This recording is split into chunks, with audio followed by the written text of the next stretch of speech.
What I love about a great Chardonnay, like this one from Niagara-on-the-Lake, is that it is full of flavor. Flavor that's picked up from the oak, has great texture and taste, and a little freshness to it. And I know it's going to go really, really well with this particular dish, a roast butternut squash with a little goat cheese, rosemary, and bay leaf. What I find is the oakiness is able to stand up to the richness of the soup. A little hint of rosemary in the background just makes it sing. And the creaminess of the soup just adds to that very smooth mouthfeel.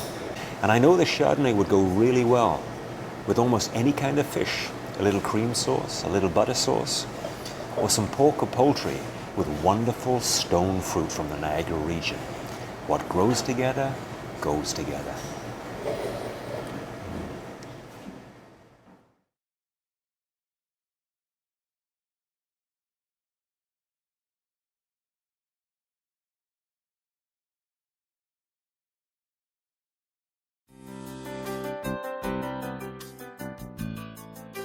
How important is a glass of wine with a great meal? Well, as a chef and a food lover, to me it is very, very important.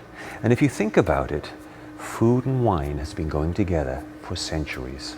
And when it comes to choosing a great wine to go with a delicious meal, choosing a wine from Niagara-on-the-Lake could be a perfect fit.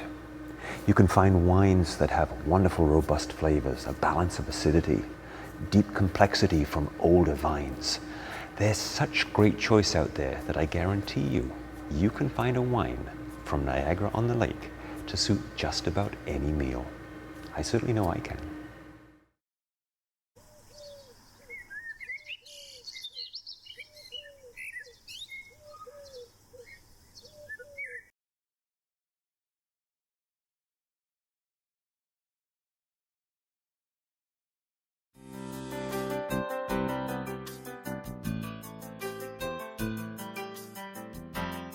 So the whole world now is looking for cooler sites, sites that give you proper balance of ripeness. So sugar ripeness with your acid dropping a little bit, and phenolic ripeness or physiological ripeness. Now, if we talk specifically about Niagara-on-the-Lake, you have all of that. You retain that vibrancy. I hesitate to call it acid, but that's what it is. It's acid retention that gives you vibrancy in a wine. So you get to have that, except we get that little extension. We get that little bit more warmth. So we get that little bit more ripeness, and we get that little bit more character. So it opens the door for a couple of things. It opens the door for a bit more flexibility, both in how ripe you harvest your grapes, but also in which grapes you're growing. Right? So we have a wide range of grapes growing in Niagara-on-the-Lake. What's the most exciting? I don't know. I get super excited about Riesling, right? But I'm super excited about Riesling in general.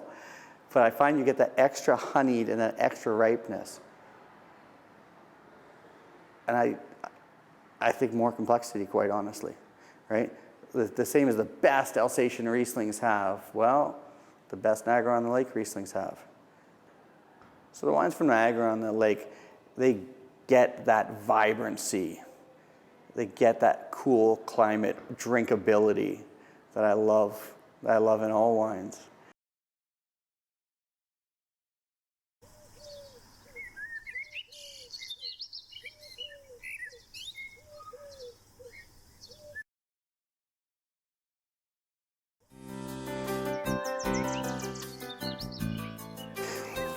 You know, I find there's some confusion about this term terroir, and I guess it's sensible that there's confusion because it's not an English word. We need an English word. The best attempt was somewhereness. I think that still stands as the best attempt to translate it. But what is it? Well, people think, oh, terroir, it's the soil, it's what's under our feet. That's a piece of terroir, that's a part of terroir, but you know what, that's in no way is that the whole picture. Terroir is much more that giant body of water behind us, right? That has a lake effect on these vineyards. It stunts the early ripening, stunts the start of your season, but then it extends your final ripening stage well past what you would get in, well, the rest of Canada for sure, most of the rest of the world. with some exceptions.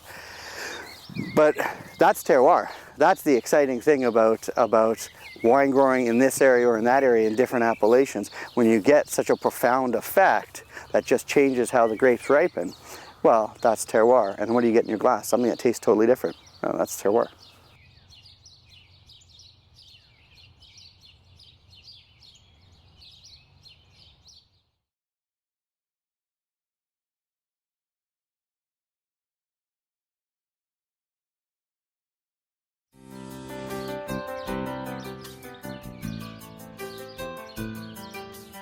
So speaking of the lake effect, so Lake Ontario is a massive, deep body of water.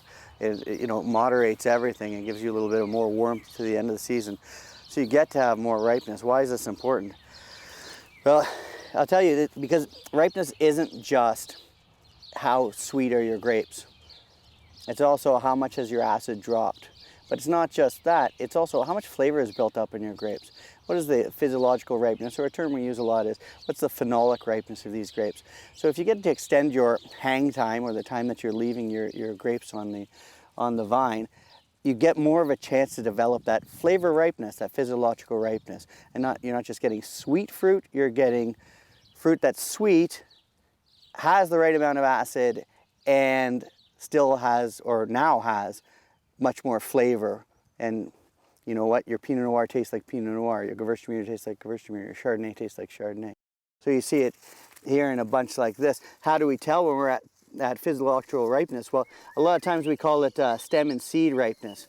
So this bunch actually looks pretty ripe, and if you eat it, it's quite sweet. Wow, it's pretty ripe. Like, you could do a lot with this. Maybe it's going to hang a little bit more. Maybe they're going to make more of a late harvest style wine. Maybe they want more phenolic development, but you have that freedom because of the lake, right? That terroir of this vineyard, because they're so moderated, because you have warmth that takes you farther into the season than it normally would, you have an opportunity to get full phenolic ripeness. That's what everyone dreams of.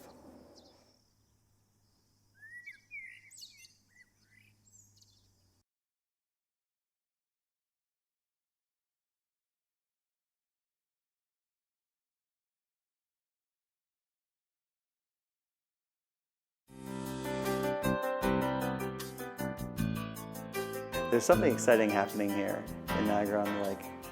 There's a great tradition of wine growing. What does that mean? Because we're always looking at what's new and what's exciting in wine. So how much do we care about the past? Well, we do care about the past because we're looking for old vine material. Is old vine material important, or is it just a marketing catchphrase?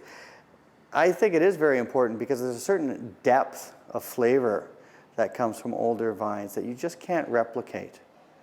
So if you have old vine material, you have a chance to make a wine that goes past beyond just surface delicious and moves to surface delicious, and then underneath that there's more and more and more and more. A wine that slowly unfolds in the glass and shows you more with every sip.